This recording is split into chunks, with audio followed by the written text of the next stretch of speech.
ಭಟ್ಕಳದ ನವಾಯತ್ ಕಾಲೋನಿಯ city light cross ಬಳಿ ರಾಷ್ಟ್ರೀಯ ಹೆದ್ದಾರಿ 66ರಲ್ಲಿ ಕಾರೊಂದು ಸ್ಕೂಟರ್ಗೆ ಡಿಕ್ಕಿ ಹೊಡೆದ ಪರಿಣಾಮ ಓರ್ವ ವ್ಯಕ್ತಿ ಸಾವನ್ನಪ್ಪಿದ್ದು ಮತ್ತೊಬ್ಬ ಗಂಭೀರವಾಗಿ ಗಾಯಗೊಂಡಿದ್ದಾನೆ.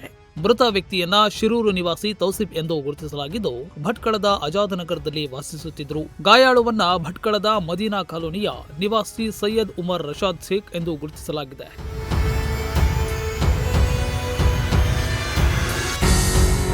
ಬುಧವಾರ ಬೆಳಗ್ಗೆ 11 ಗಂಟೆ ಸುಮಾರಿಗೆ ಸ್ಕೂಟರ್ ಸಿಟಿ ಲೈಟ್ ಕ್ರಾಸ್ನಿಂದ ರಾಷ್ಟ್ರೀಯ ಹೆದ್ದಾರಿಯಲ್ಲಿ ಸಂಶುದ್ದೀನ್ ವೃತ್ತದ ಕಡೆಗೆ ಚಲಿಸುತ್ತಿದ್ದಾಗ ಈ ಅಪಘಾತ ಸಂಭವಿಸಿದೆ. ಆ ಸಮಯದಲ್ಲಿ ಉಡುಪಿಯಿಂದ ಶಿರಸಿಗೆ ವೇಗವಾಗಿ ಬರುತ್ತಿದ್ದ ಕಾರು ಲಾರಿಯನ್ನು ಹಿಂದಿಕ್ಕುವ ಭರದಲ್ಲಿ ಸ್ಕೂಟರ್ಗೆ ಡಿಕ್ಕಿ ಹೊಡೆದಿದೆ. ಈ ಅಪಘಾತದ ತೀವ್ರತೆ ಎಷ್ಟಿತ್ತೆಂದರೆ ಸ್ಕೂಟರ್ ಕೆಲವು ಮೀಟರ್ ದೂರದಲ್ಲಿ ಬಿದ್ದ ರಭಸಕ್ಕೆ ಇಬ್ಬರು ಸವಾರರು ರಸ್ತೆಯ ಮಧ್ಯೆಯೇ ಬಿದ್ದ ಘಟನೆ ನಡೆದಿದೆ.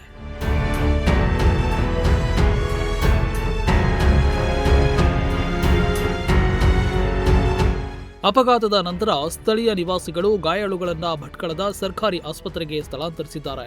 ಅಲ್ಲಿಂದ ಪ್ರಾಥಮಿಕ ಚಿಕಿತ್ಸೆಯ ನಂತರ ಮಂಗಳೂರಿಗೆ ಕರೆದೊಯ್ಯಲಾಯಿತು. ತೌಸಿಫ್ ಅವರನ್ನ ಮಂಗಳೂರಿಗೆ ಸಾಗಿಸುವ ಮಾರ್ಗ ಮಧ್ಯೆ ಮೃತಪಟ್ಟಿದ್ದಾರೆ ಎಂದು ತಿಳಿದು ಬಂದಿದೆ. ಈ ಕುರಿತು ಭಟ್ಕಳ ಪಟ್ಟಣ ಪೊಲೀಸ್ ಠಾಣೆಯಲ್ಲಿ ಪ್ರಕರಣ ದಾಖಲಾಗಿದ್ದು ತನಿಖೆ ಕೈಗೊಳ್ಳಲಾಗಿದೆ. Nudisiri news desk, Bhatkal.